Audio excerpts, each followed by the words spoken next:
And the Daily Telegraph is reporting a story that we're about to talk about. Ofcom, telecoms regulator, launching an assault yesterday on the pernicious sales technique of silent calling.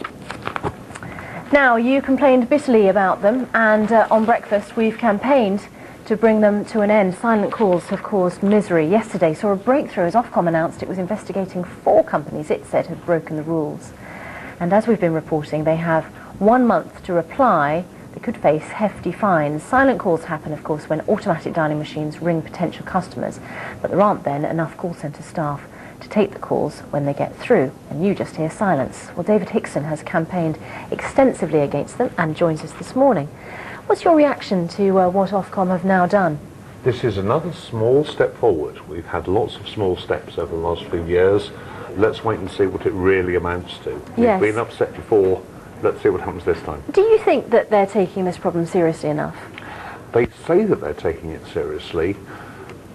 We have yet to see when the detail of the notifications that they published yesterday are released, and when we see what action is actually taken. It's only when the industry see Ofcom actually act firmly against people that it will make any difference. They have the option to impose quite a hefty fine. Has that actually been issued yet to any company? Never, never, never. Ofcom have always had the power to impose fines. They've always had the power to impose requirements to stop people making the silent calls.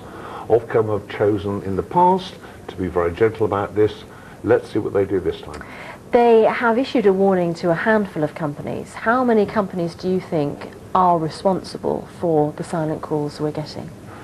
At one time it would have been a very, very high proportion of the industry. 1 or 2 have, we know for a fact, started now not hanging up in silence when they haven't got an agent to speak, but announcing who they are by means of a message.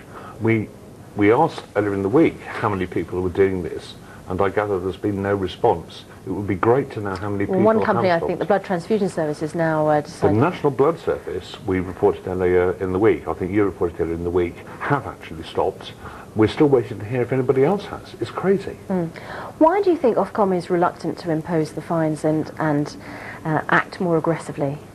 The powers that Ofcom have are intended primarily to deal with exceptional cases.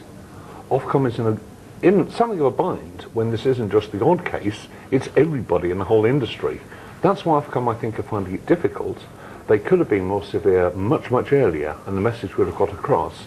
They've waited, and I think they're now suffering as a result of their own delay.